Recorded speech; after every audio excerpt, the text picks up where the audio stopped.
everyone. We've been kindly invited here this evening to share some kirtan and some harikatha, some ancient Vedic wisdom. So,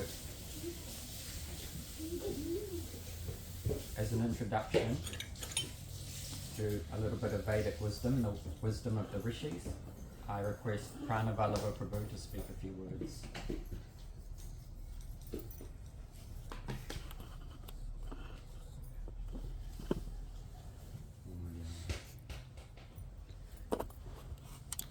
Om Jnanatirandasya Jnananjana Shalakam Chakshu Militam Yena Tasmai Shri Gurave Namaha Narayana Jadakana Shri Gangam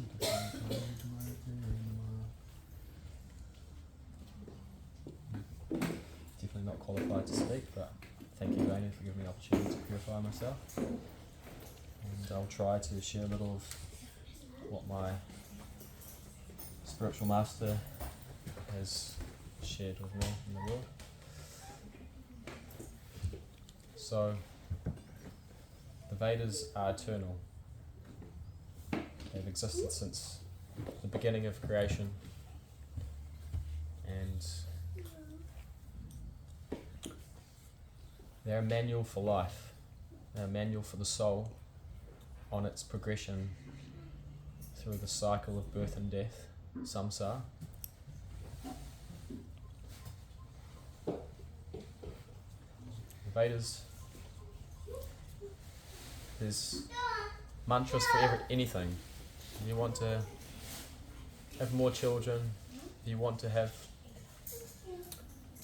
a beautiful wife, if you want to have a longer life, you can find it in the Vedas. But this is all coming from the platform of the mind's material desires. And actually these things perpetuate our attachment to our senses and the sense objects. In Bhagavad Gita it said that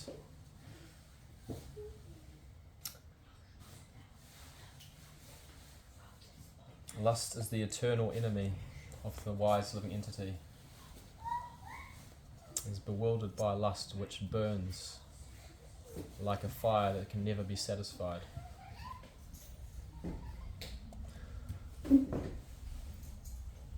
So the Vedas can give us anything,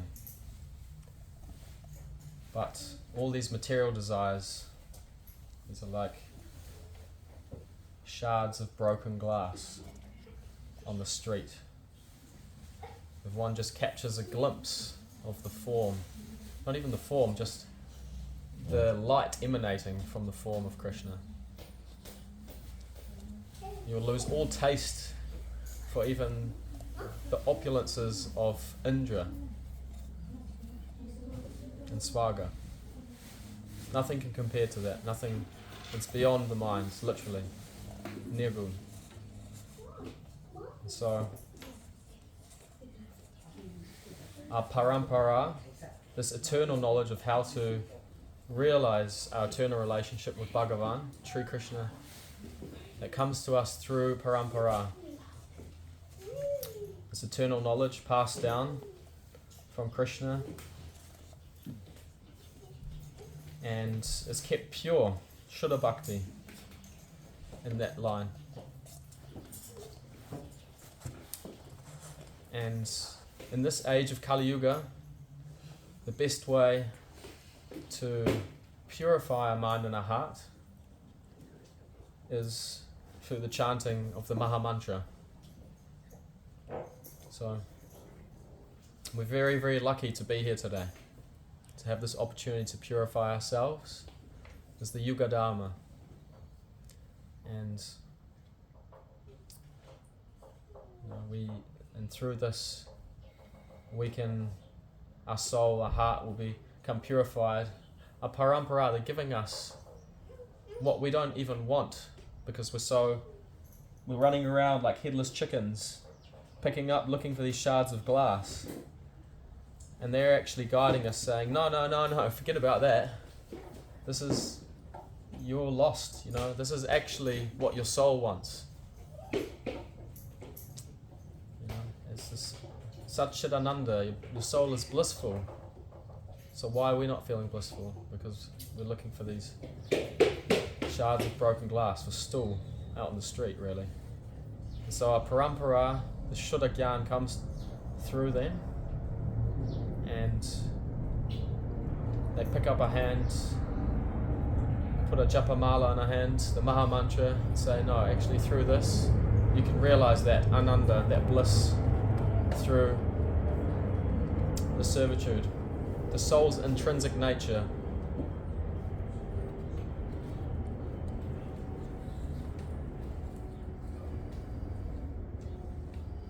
So, we're very fortunate to be here today, to have this knowledge passed on to us from this parampara and be able to share a little with you today. So, thank you very much. Hare Krishna.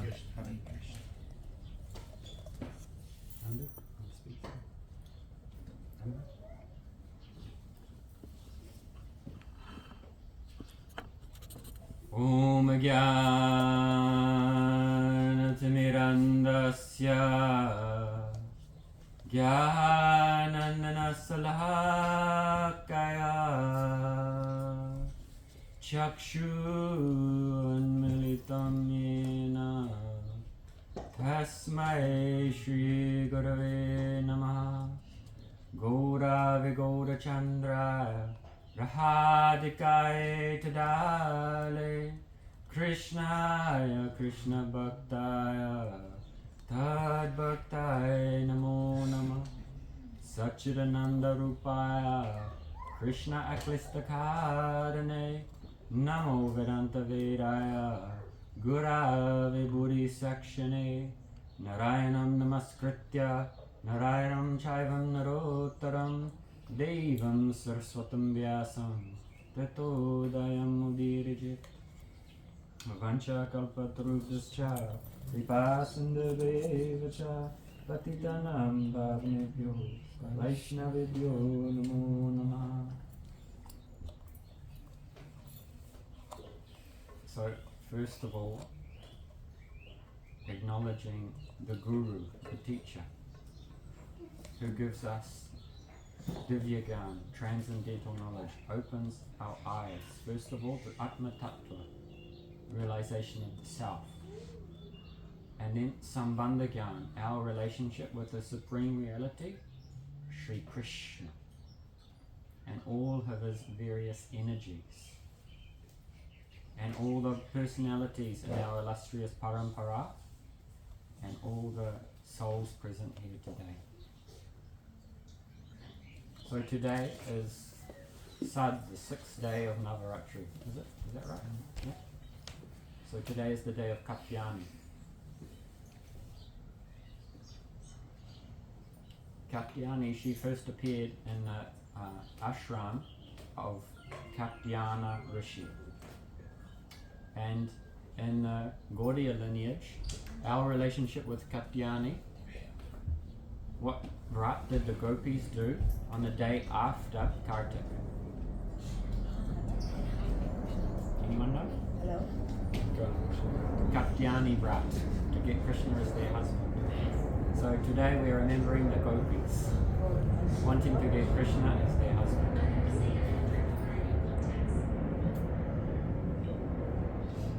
So we told today we'll speak a little bit on the wisdom of the Rishis, because many people here, they have some connection to the land of Vedic, India.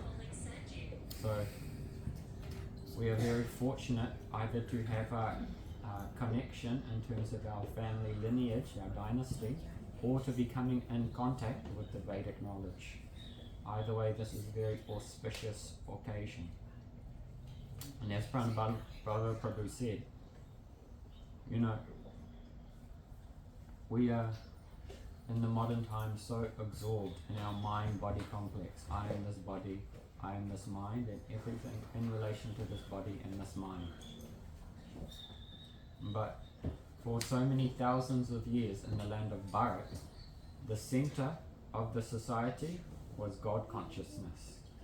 And no matter what is our varna, what position we have in society, we could contribute with the nature that we had towards the harmony of society, so everyone could gradually be purified and come closer to realization of their relationship with God. So the Sudras, those who are good with their hands, they could work in society in that way. The Vaishyas, they could make business. The Kshatriyas, they would give protection to society. And the Brahmanas, they would disseminate knowledge. So everyone had their part to play, but Bhagavan was in the center. But now in modern times, the tendencies of Kali Maharaj, this is at the center. So we don't want to invite Kali Maharaj into our house. We want to invite the devotees of the Lord into our house. Machira Makara Pranam Bodhiyantha Parasparam Katayantascha Mam Nityam Tusyanticha Ramanticha. When the devotees of the Lord, they come together and they converse and they hear about the pastimes of the Lord, it gives great joy to the Atma, to the soul. So we are very fortunate that in the Vedic paradigm you will find unparalleled Atma Gyan, knowledge of the self. In other traditions there is some vague reference to the spirit, to the self. And it's not to put them down, but it is to highlight how elevated is the knowledge coming in Bhagavad Gita, Srimad Bhagavatam, the Upanishads, the Puranas. So we'll share a few teachings of some Vedic Rishis today. So the first Rishi, perhaps you've heard of him, his name is Narad, Narad Rishi. What instrument does Narad play? The Veena. So Narad, he travels all around the spiritual and the material worlds. And he was enlisted by Daksha Maharaj. At the beginning of creation, Daksha Maharaj, he's a progenitor. His duty is to populate the universe. So the beginning of creation, there's not so many people in the universe. So he needs to expand his family dynasty. So he was going about this, and he had 10,000 sons. 10,000 sons. A lot of sons, yeah. And so he got Narad Rishi, oh, you come and you teach my sons. You teach them how wonderful family life is and how to expand the dynasty. So they entered into the school of Narad Maharaj. Narad Rishi. And then Narad Rishi, what did he teach them? Hari Katha. So he was speaking sweet pastimes, Srimad Bhagavatam, pastimes of Krishna and Vrindavan. Oh, and then they realized, oh, what is this populating the material universe, the Srishti, the creation? This is temporary, like a puff of smoke in the wind. Very soon it will be gone. So our true good fortune lies in Hari Bhajan. So we will just take sannyas and we'll be engaged in Hari Bhajan. 10,000 sons taking sannyas at once. So then when Daksha Maharaj found this out, oh, he was very perturbed. What are you doing, Narad Rishi? So then he had those first sons, they were called the Harivasyas. And then he had another 1,000 sons, and they were called the Savalasvas. And again he sent them to Narad Muni, and he said, teach my sons properly this time. So then they entered into the school of Narad Muni, and he was playing on his veena. Jai Jai Radha Ramana Hari Bo, Jai Jai Radha Ramana Hari Bo, Jai Jai Radha Ramana Hari Bo, Jai Jai Radha Ramana Hari Bo. Nice kirtan, nice Harikatha. And then what happened? What happens if you hear Harikatha from Narad Muni? You lose all taste for the material energy. So again they entered sannyas, no population of the universe. And then Narad Rishi came to Narad, what are you doing? I'm trying to populate the universe and all my sons are just taking sannyas. And then Narad Muni said, Daksha said, what are you teaching them? And Narad Muni said, all I know is Harikatha. I don't know anything else. So what else can I teach? So who is the third guru in this parampara? First is Krishna, then Brahma, then who? Shiva. Narad Muni. Narad Muni. So what line are we coming in? Narad Muni. We don't know anything else. All we know is Harikatha. So we've been invited here today. Sorry, I can't teach you anything else, only Harikatha and Kirtan. We have nothing else to share. So this is the same line. So Daksha Maharaj, he cursed Narad Rishi. I wanted to populate the universe, so I will curse you, that you'll never know the bliss of family life. And you'll only be able to stay in one place for 3 days. Imagine that. You can never stay anywhere longer than 3 days. But for Narad Rishi, this was a great blessing. Because if you stay, the longer you stay somewhere, the more you get attached. So he was just going here and there for 3 days, just speaking Harikatha, sharing Kirtan. This was a great blessing for Narad Rishi. The only place he would stay longer is in Dwarka, in Vaikuntha, because Daksha's curse was related to the srishti, the creation, the material creation, and it has no jurisdiction in the spiritual world. So Narad Muni could stay longer time in Dwarka. So that's the first Rishi that we'll hear about. Now, next Rishi, Maitreya Rishi, Srimad Bhagavatam. And Srimad Bhagavatam, Maitreya Rishi, he's relaying the conversation between Devahuti and her son. What's her son's name? Kapil Dev, one incarnation of the Supreme Lord. So, very nice teachings of Kapil Dev to his mother Devahuti. Kirtanya Tithra Yasyam Punasloka Vaskaram Dayit Devam Samagranam Yavana Chavit Manaha. The glory of the Lord is always worth seeing, for his glories enhance the glories of his devotees. One should therefore meditate upon the Supreme Personality of Godhead and upon his devotees. One should meditate on the eternal form of the Lord until the mind becomes fixed. So, in this part of the Bhagavatam, Kapila Dev, he's instructing the yogis how to meditate on the Supreme Lord, Paramatma, in the heart. And Srila Prabhupada, in his purport, he has mentioned that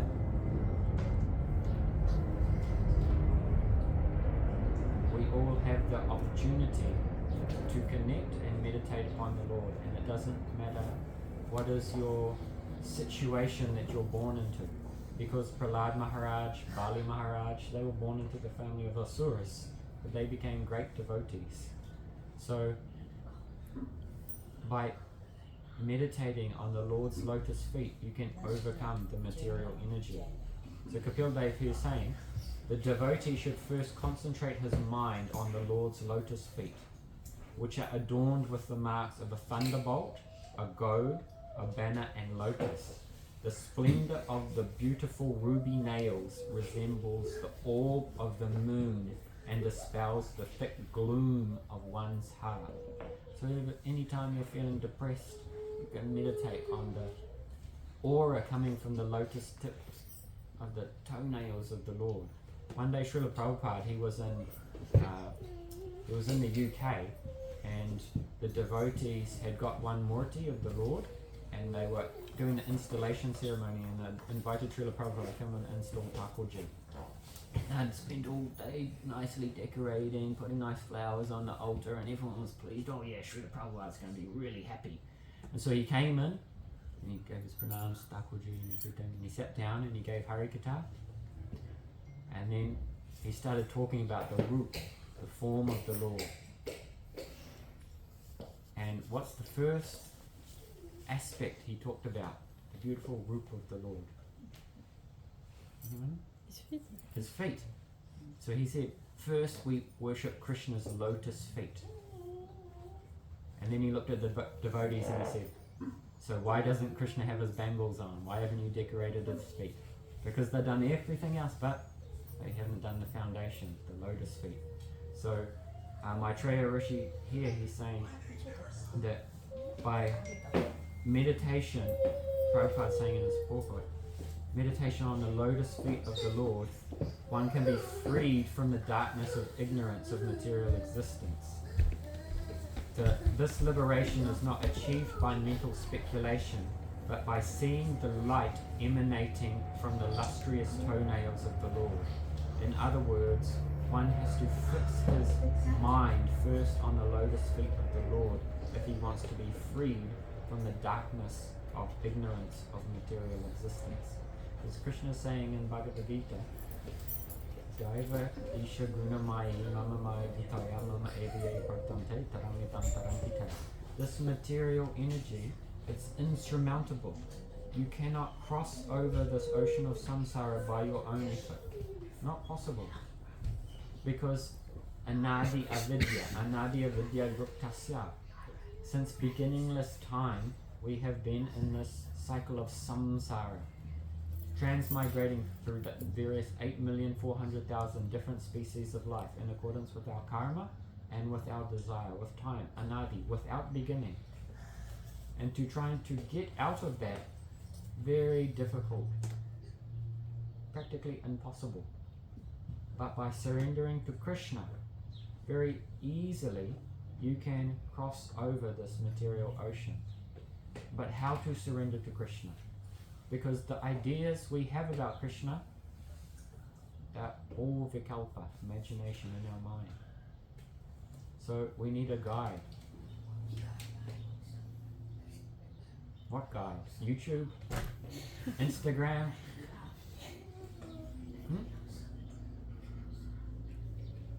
We need Guru. Guru opens our eyes and he introduces us to who is Krishna. He teaches us how to get out of the oscillating, turbulent mental energy of the mind and how the consciousness can become steady. And when the consciousness is steady, we can realize the beautiful form of Krishna. It can be reflected in the purified heart. So, Kapil Dev, Maitreya Rishi, he is continuing to share the teachings of Kapil Dev, talking to Devahuti. So he is saying, Lord Shiva, Mahadev, king of the yogis, he becomes more and more blessed because of the waters that are touching his jata, his dreadlock. What waters is that on Shiva's head? Ganga. But how did Ganga come to this world? His name giant. Vamandev. Vamandev broke through. Bali Maharaj promised Vamandev 3 steps of land. And then, second step, his toenail pierced the covering of the universe, and then the Viraja river, liquid cores began to flow down. That is the Ganga, which has washed the toenails of the Lord. So even now, I watched one documentary one time about the Ganga, and there's a special bacteria unique to the Ganga that so many people, they're putting in sewage and plastic and taking bath and all kinds of things, but still, because of the reverence and the spiritual potency, it's got immense shakti, immense power behind it, because it's touched the lotus feet of the Lord. Purifies everyone eventually. So Maitreya Rishi, he says,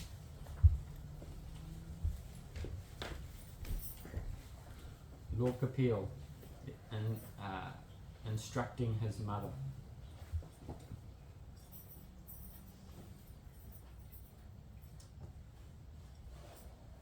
we can perform bhakti yoga, but bhakti yoga is always pure. It's always Shuddha bhakti. But the practitioner may not be pure. So that practitioner, depending on what guna is more prominent, it may shape that external manifestation of the devotional service. So Kapil Dev, he is saying, devotional service executed by a person who is envious, proud, violent and angry, and who is separatist, is considered to be in the mode of darkness. For some people, they have faith for their religion, their Ishtadev, but they cannot reconcile others. And in this way they become very fanatical. So this is in the mode of ignorance. And those who worship the deities, they go to the mandir and they're offering fruit, some flour, some milk, but they have a motivation for enjoyment. Oh, give me a nice house. Give me, allow my son to finish his studies. There's nothing wrong with this because Bhagavan can give anything. But the Vedas, the desire tree of the Vedas, it can give anything, but what do the Vedas want to give us? They want to give pure bhakti. And also, Paramatma, he's in the heart, he knows everything. So why do you need to go to the mandir to pray? Because Krishna is already in the heart. But we can go to the mandir to pray, oh Krishna, I want to serve you. Help me get over this material contamination and help me realize I'm your eternal servant. And engage me in your service. Next is the devotee in the mode of Sattvagun. And in the mode of Sattvagun, then one may strive for liberation. Dharma, Artha, Kama, Moksha. But this is not the ultimate Purushata. This is not the ultimate goal of life. Pancha Purushata. Dharma, Artha, Kama, Moksha, Bhakti. The ultimate teleological purpose of our soul is to serve the Supreme Soul. So this is the ultimate goal of life. But this is a high level. And we need to come in contact with those great saints who embody that teaching of pure bhakti, and then that water like the Ganga can flow down to us. So we are very fortunate today that the teachings of our Guru Parampara, Shuddha Bhakti, is flowing down to us like the current of the Ganga coming from the Himalayas all the way down to our plain region to eventually the Bay of Bengal. So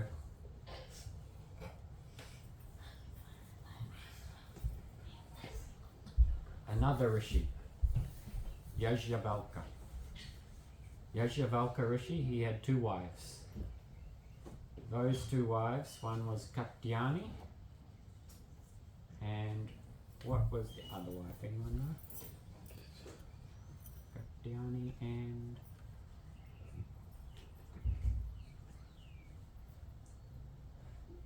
no one knows? So Yajnavalkya Rishi, he was getting on in years, and so he decided to retire to the forest. And before he retired to the forest, he said to his two wives, that was Katyani and Maitreyi, he said to them, I will divide my wealth, my property, my estate, everything I own to both of you, 50-50. And so the first wife, she was a little bit sporty spice, a little bit materialistic. So just getting that share of the wealth, she was very satisfied. Okay, I have my nice house, have my new car, happy. Of course they didn't have cars in those days, but you know.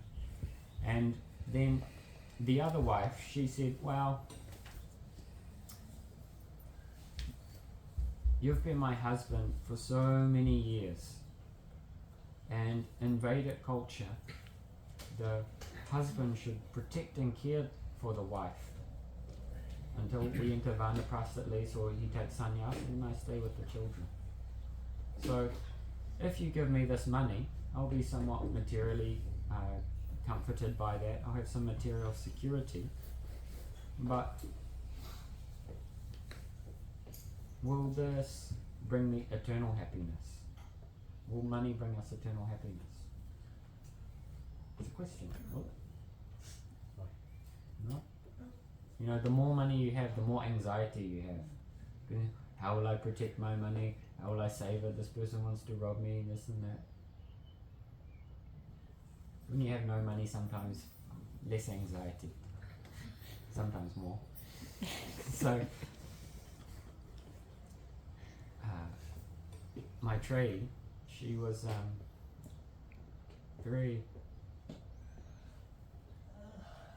clever. She said, if you give me this money, will it make me immortal? No. Doesn't matter how much Botox you have, how much plastic surgery, you cannot become immortal because this body is temporary. The sun will burn out, the pralaya will come, complete devastation, Shiva will do his tantra dance, annihilation. So many different kinds of pralaya, the nitya, the naimitic, prakritic, atyantic pralaya. So, Maitreya, she was thinking, oh, will this free me from death? No.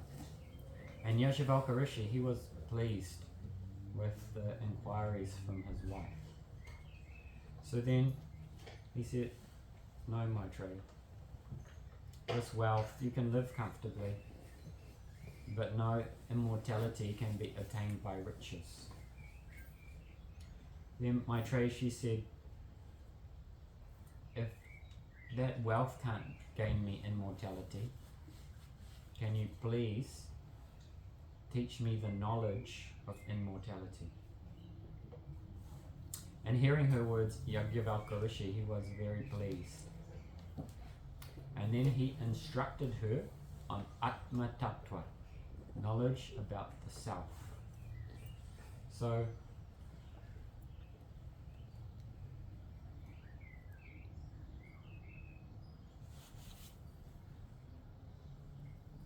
in the Mahabharata, the Pandavas, when they were in exile, they came across one lake, one kund.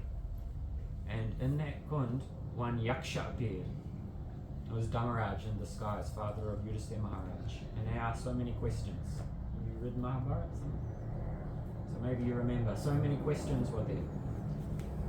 And when Dharmaraj, in the form of that yaksha, was inquiring to Yudhisthira Maharaj,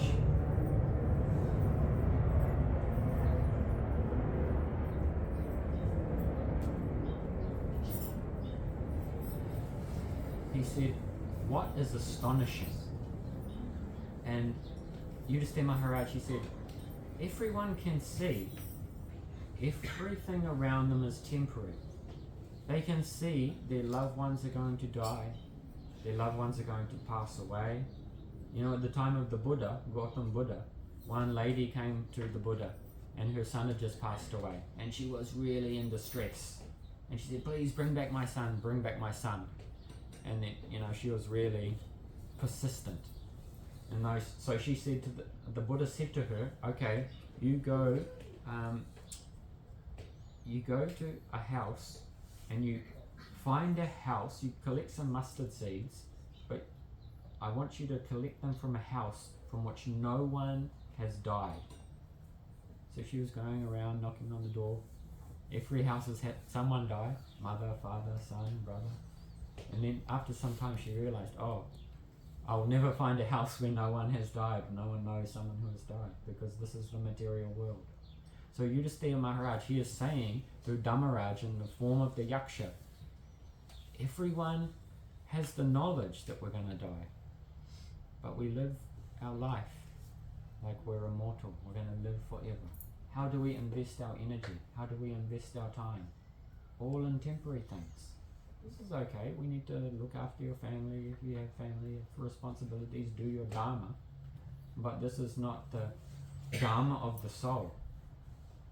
So what are we doing to nourish the soul? We're nourishing this body.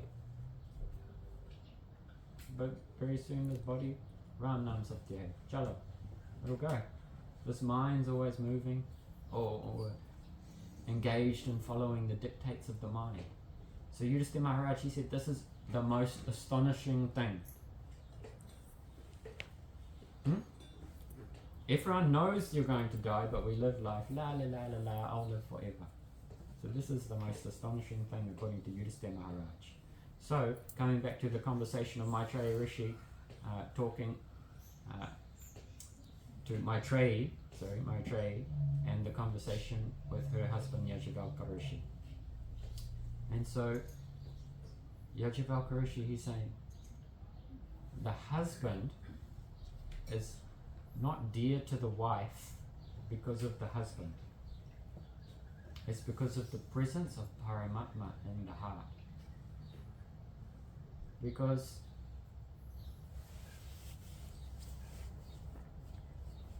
if you've been around someone who's passed away,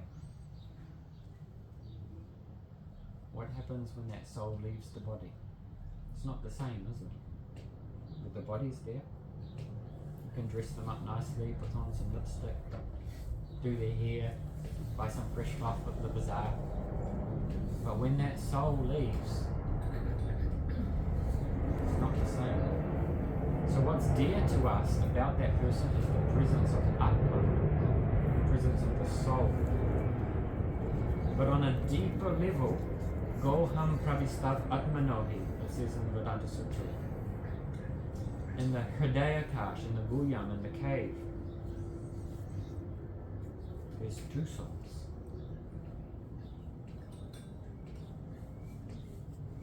The analogy in the Vedanta Sutra is that the Hridayakash, the space of the heart, is like a tree.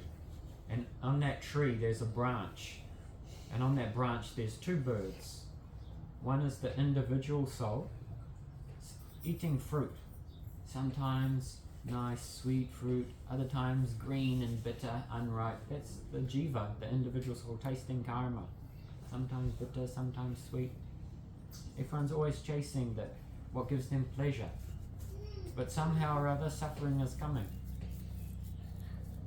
Who here is making some effort to bring themselves more suffering? Anyone? But suffering will come to your door, isn't it? With no endeavour whatsoever, suffering will come. Speeding fine, this and that, just coming to you. So, this is one of the gifts in the land of Bharat, karma theory. For thousands of years, the knowledge of karma is woven into society. But do we really integrate it? Do we really practice that in our lives? We go to the mandir and pray to Devi, pray to Krishna or whatever. But really, if we just integrate karma theory, we'll be shanti, peaceful. Because everything is just going about by my karma. But we think, this person, that person, no, I'm creating this situation, do. This is just mail that we have sent to ourselves. Special delivery coming to us. So why get mad at the other person? They are just, if they're creating some situation, they are sending themselves mail that they will reap in the future. The cosmic mail system. This is karma. But we don't see like that. But we think, yes, Krishna and Devi and I have a lot of knowledge, but we don't live by the foundations of karma even. So, the self is dear because of the presence of Atma. But on a deeper level, it's dear because of the presence of God. So in Vedic culture, the wife, she serves the husband, not just as the husband, but as a manifestation of Paramatma. So it's a direct service to God. And by that, the Vedic lady can obtain all perfection by serving the husband. Because it's a direct meditation on God in the heart. Very profound Vedic society. But it's very easy particularly in modern times, to become swept away in the material energy, because this current yuga, it's Kali Yuga, the age of quarrel. So we have fighting in the family, even in our own mind. Very easily quarrel arises, because quite often we live a lifestyle that keeps the door open for Kali Maharaj to come in. Oh, come Maharaj.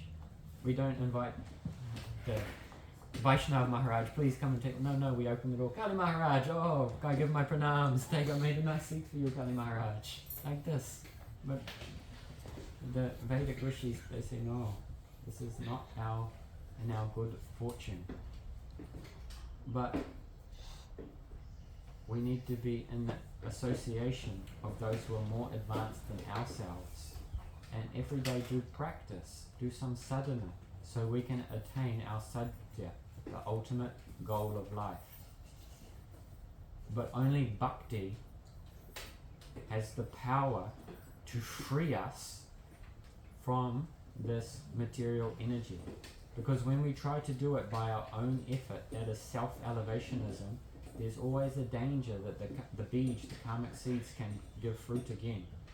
Just like another Rishi, Surabhi Rishi, in the Bhagavatam. He was a yogi, and he was meditating at the bottom of the river for thousands of years in tapasya, doing pranayam. Thousands and thousands of years under the water. And then in the water he saw two fish come. And those two fish they were enjoying amorously. And just seeing that, Surabhi Rishi, he had the impression of enjoyment come to his mind. So then he let out his pran and he went to the nearest king and he thought, oh, I want to get married. And so what happens if you've been in the bathtub for half an hour?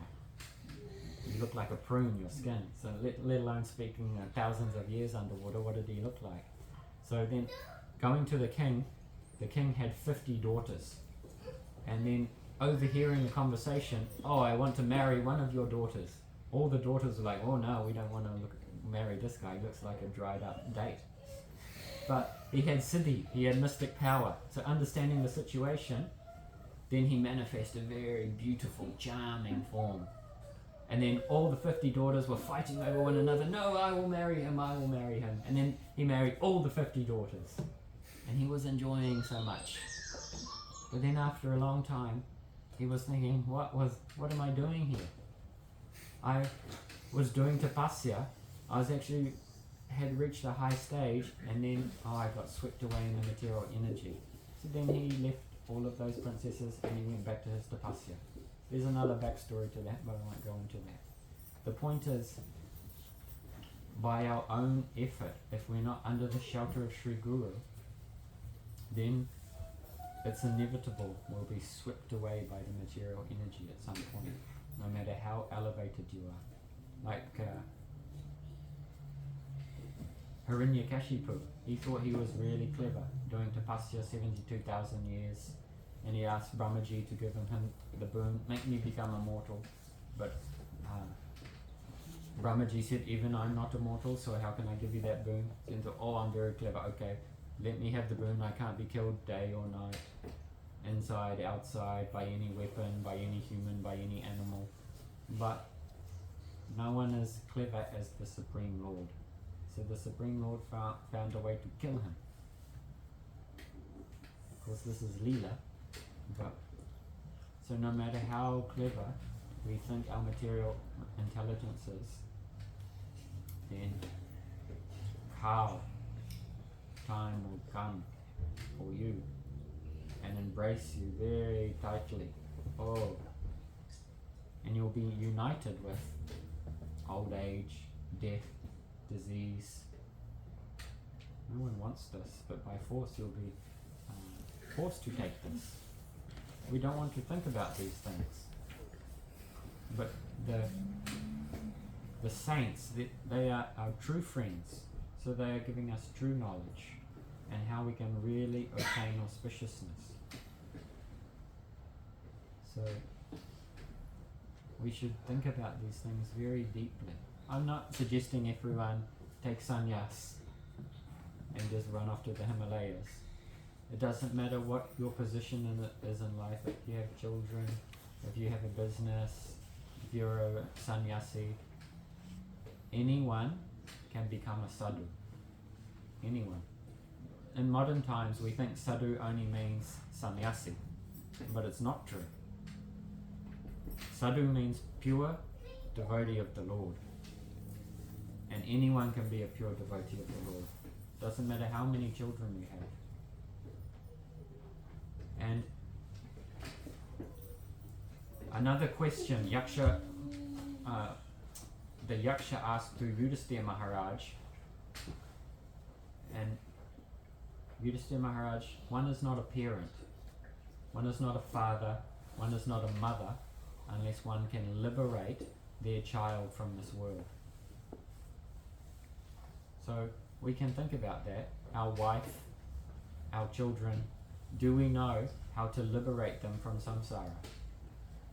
Raise your hand if you do.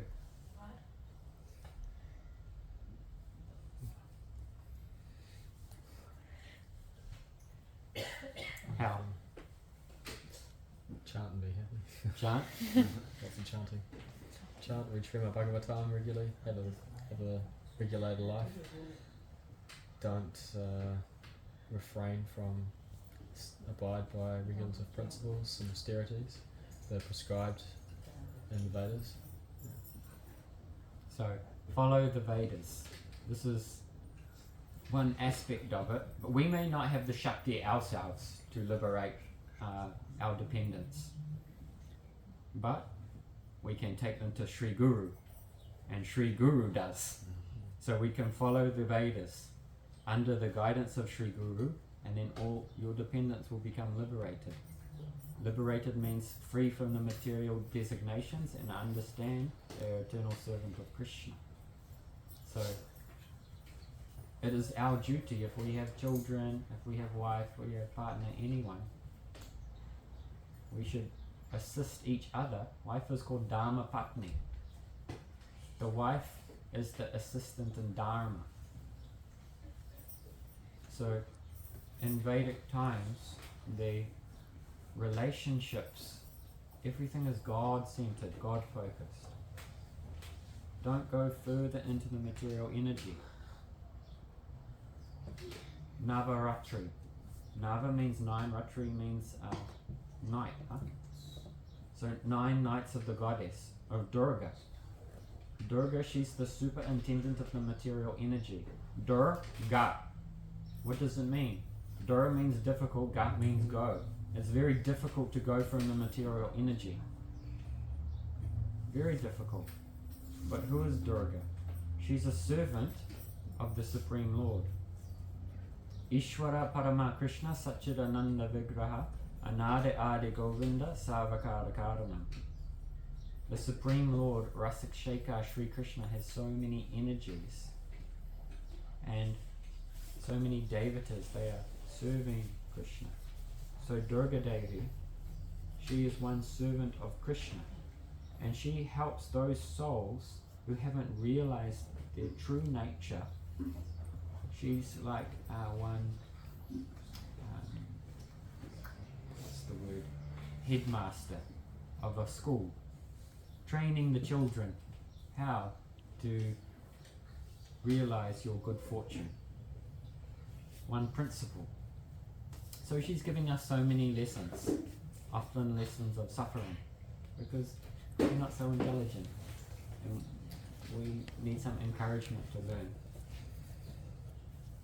So,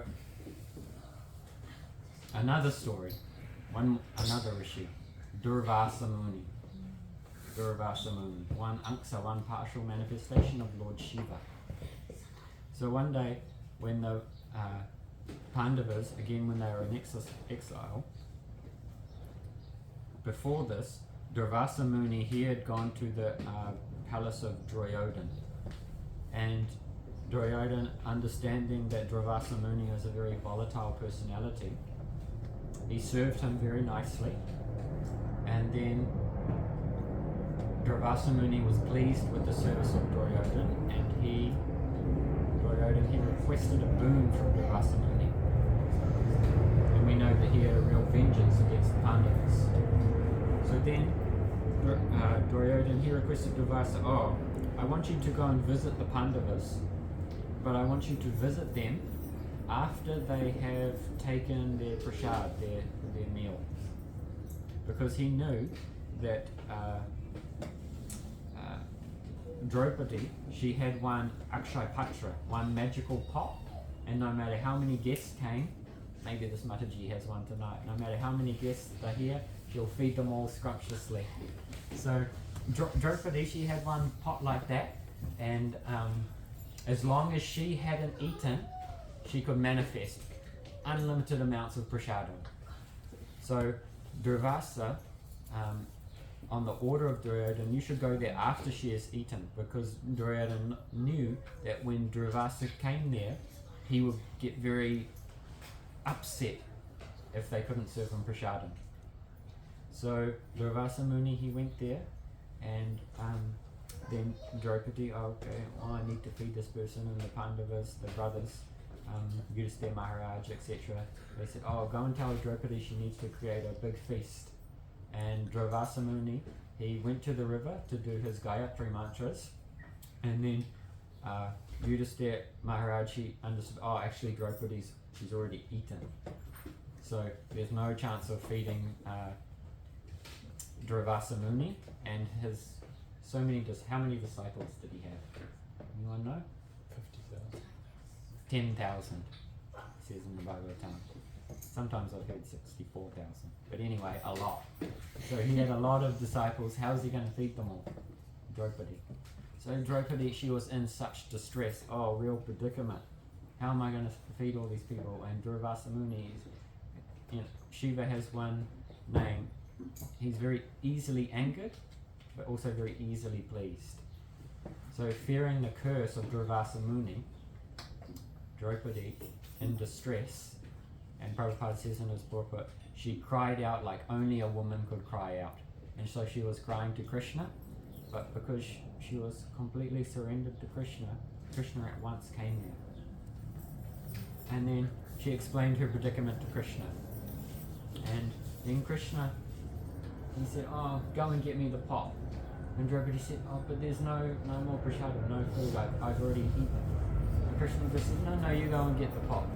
He's Yogeshwar, master of all mystic powers.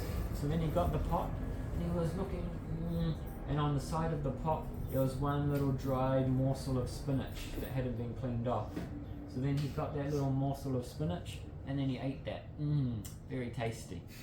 And then all the 10,000 disciples in Durvasa Muni, they were in the river doing their Gayatri, and then all of a sudden, I feel really full. And every one of the I'm really satisfied, I'm actually so full I couldn't eat anything more. But then we've already said to Draupadi that she needs to cook for us. So then, fearing some kind of situation, Durvasa Muni and his 10,000 disciples quickly ran away from that place.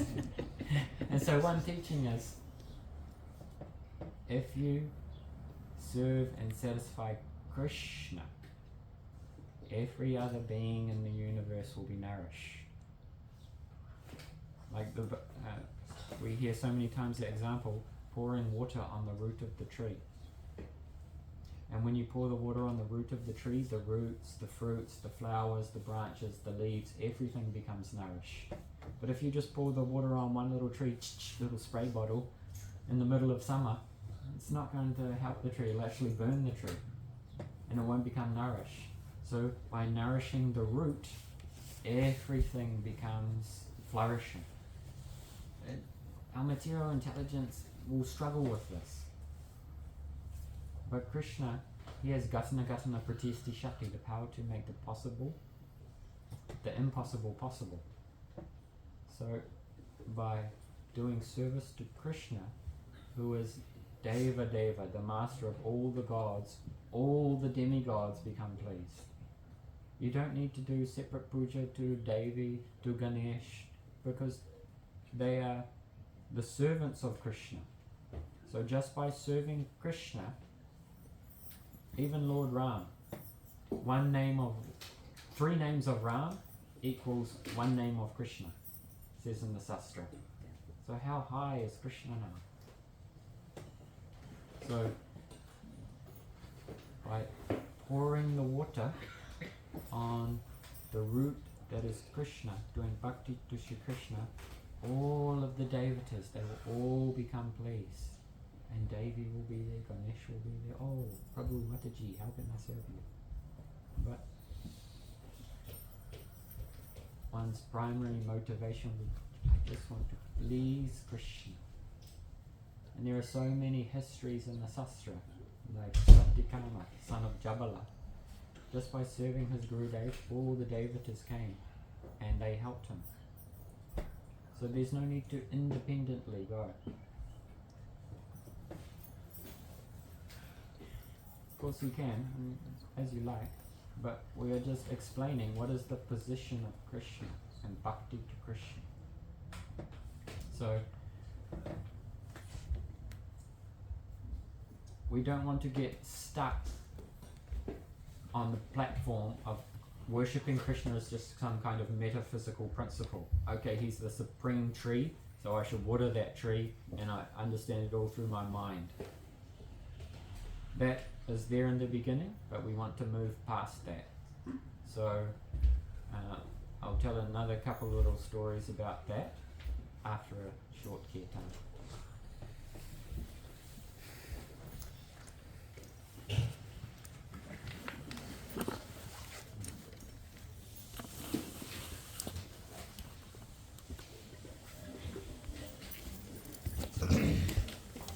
Hare Krishna,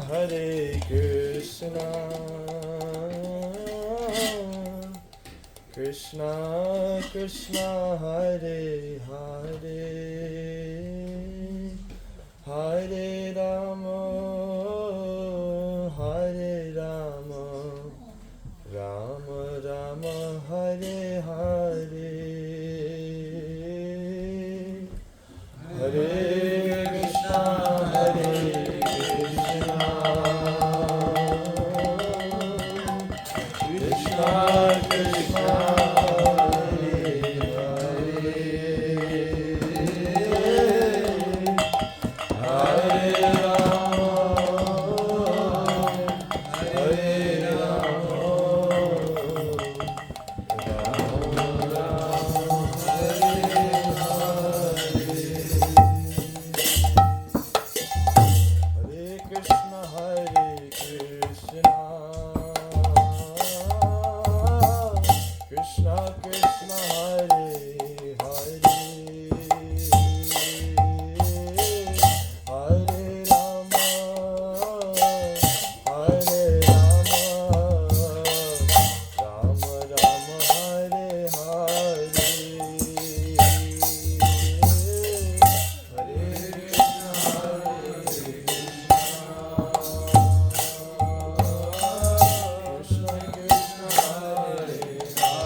Hare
So now, come with me high up into the Himalayas, where the Saraswati River is flowing, and over the Saraswati River is bean pool. One rock that bean you put across the Saraswati that the Pandavas could send to Swargaroha, the path to heaven. And on the right side is Vyas Gufa, the cave of Vedavyas. And Vedavyas, the great Rishi himself, he had written Mahabharata, the Puranas, Vedanta Sutra, so much writing. But he was feeling some dissatisfaction in the heart. And because Sri Guru knows everything, his Guru appeared there. Who's his Guru? Narad Muni. Narad Muni, playing his veena. And Narad Muni said to him, I know you have some dissatisfaction in your heart. Sri Guru knows everything. You have written the Mahabharata, very entertaining for the people of the world. You have written Vedanta Sutra.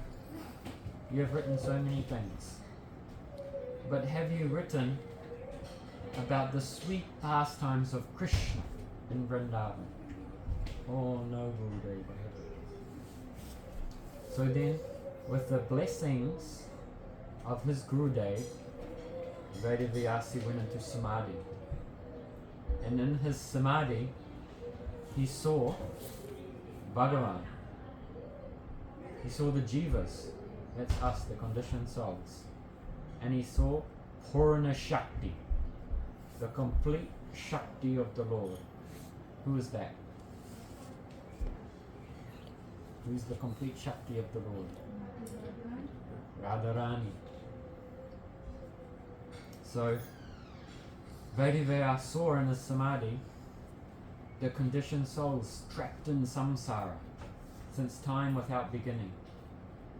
But there's a process how we can move to the spiritual world by Vaikuntha, and that is bhakti. So there's a way out of our material suffering, and that is bhakti. So up till this point, Vyasadeva, he had written about Krishna in terms of a metaphysical principle. So I said before the kirtan, we don't want to be stuck worshipping God, just, oh, he's God and he's supreme and he's the controller. That conception of God is limited. So another Rishi has shared more. This is written in the Padma Purana. What Rishi is that? Satyavat Rishi. What's his name? Satyavat Rishi. Satyavat Rishi.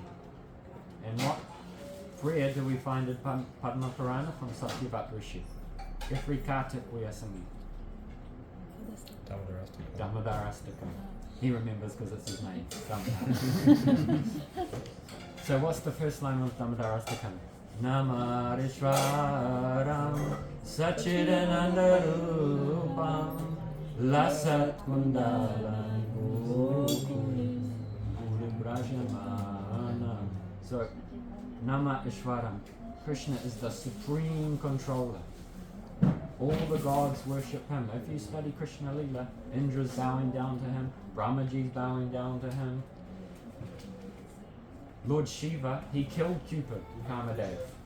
But still later, Lord Shiva was afflicted by the arrows of Kamadev. When was that? Chasing who? Mohini Murti, the female manifestation of Krishna. So even Shiva, the great yogi himself, ultimately couldn't escape the arrows of Cupid. But Krishna, he defeats Cupid 100 million times.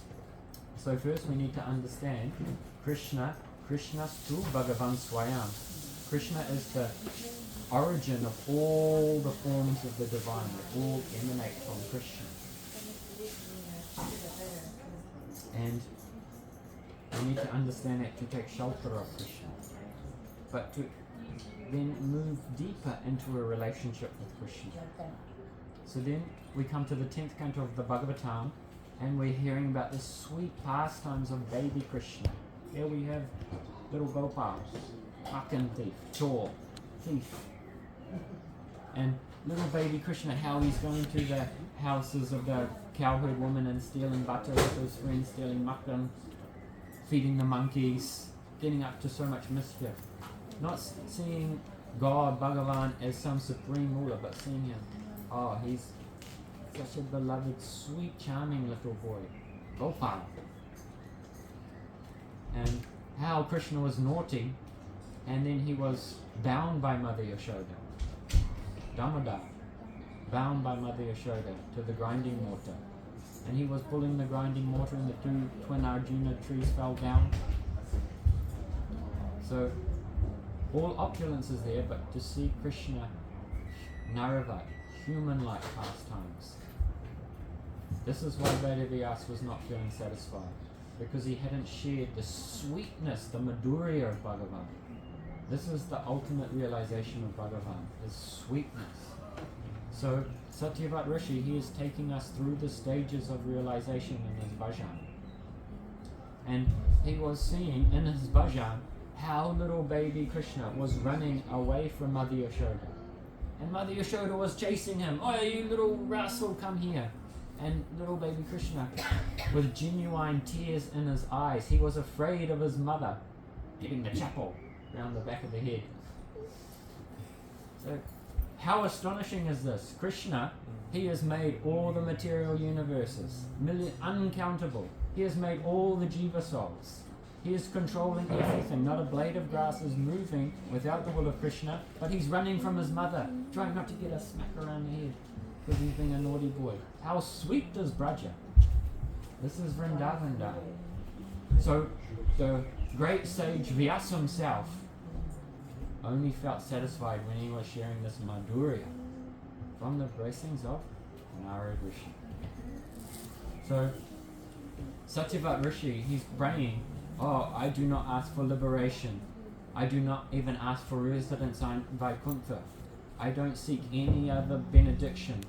I just want to see this sweet form of Krishna again and again and again in my heart. How sweet is Krishna's Vrindavan Leela. And how little baby Krishna, how he was running, and how his makara, his sharp-shaped earrings were swinging back and forth on his ears. How his sweet little smile, and how he was dressed only in a little belt, and how his curling hair was there and some kajal around his eyes. Sweet baby Krishna. This is Bhagavan. Forget Krishna's God. If you want to know Krishna, you have to forget his God. Otherwise, your vision will be eclipsed by jnana. It's not Shuddha Bhakti. So, then Satyavat Rishi and Padmaprana, his samadhi is going deeper and further revelation is coming of the sweet forms of Krishna. And Vedavyas saw the complete form of Bhagavan, that is Krishna, and his complete Shakti. So in the Brihad Gautamiya Tantra, the defining verse of all Devis, all Shakti Tattva, is in this verse. So in Navaratri, it's become custom now, oh, you should give some gold, you should give some gift. So tonight we will give some gold. Out from the hand, some siddhi. No, real gold. Gold to take into your heart. So repeat after me. Devi, Devi, Krishna, Krishna, Mai, Mai, Prokta, Prokta, Radhika, Radhika, Paradevata, Paradevata, Sarva Lakshmi, Sarva Lakshmi, Mai Sarva, Mai Sarva, Kantahi, Kanti, Sammohini, Sammohini, Para, Para, Devi Krishna Mai, Prokta, Radhika, Paradevata, Sarva Lakshmi Mai, Sarva Kanti, Sammohini, Para. And the Brihad Gautamiya Tantra, the defining verse of all Shakti that is there. Sarva Lakshmi, she's the origin of all Lakshmis. All forms of the Devi emanate from this Devi. And Kaya Vyuharup, when that Devi, when her thoughts manifest outwards, then those thoughts, they become Devis. And when those thoughts gradually filter down and become in contact with Prakriti, the material energy, they become Durga, Katyani, all the Devis of Navaratri.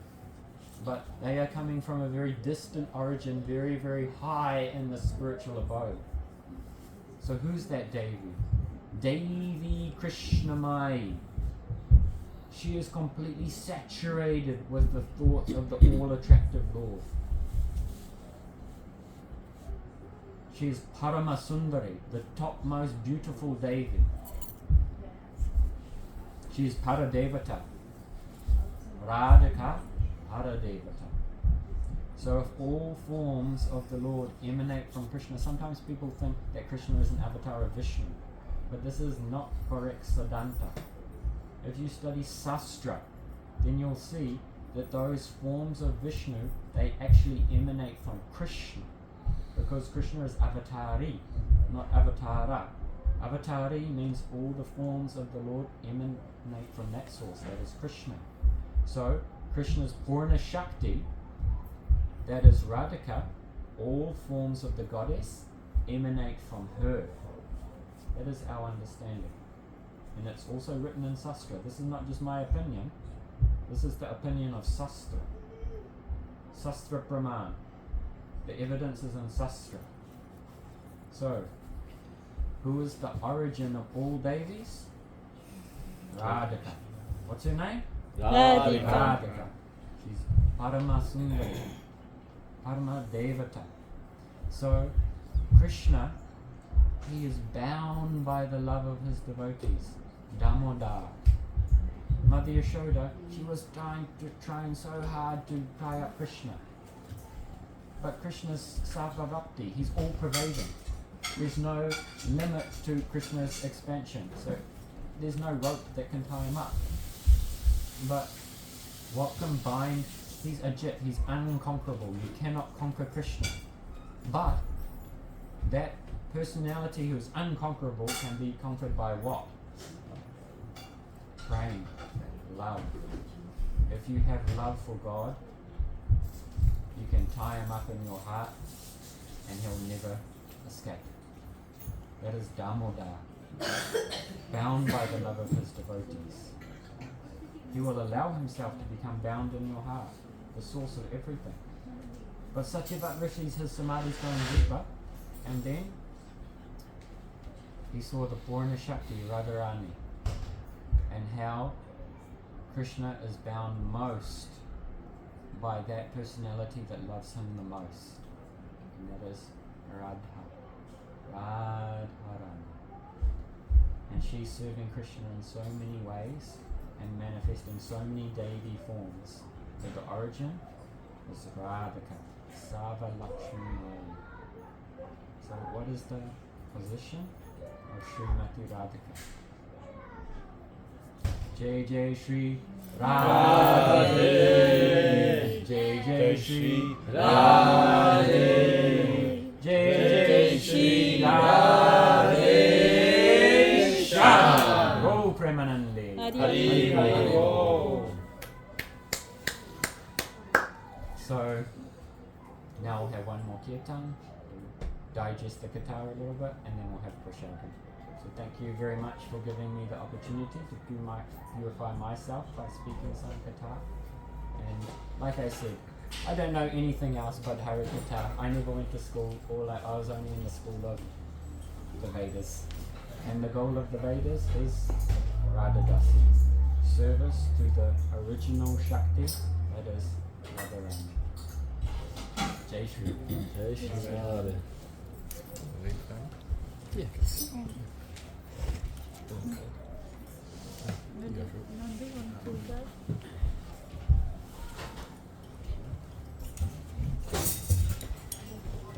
you want me to sing? Do you want to lead? Oh.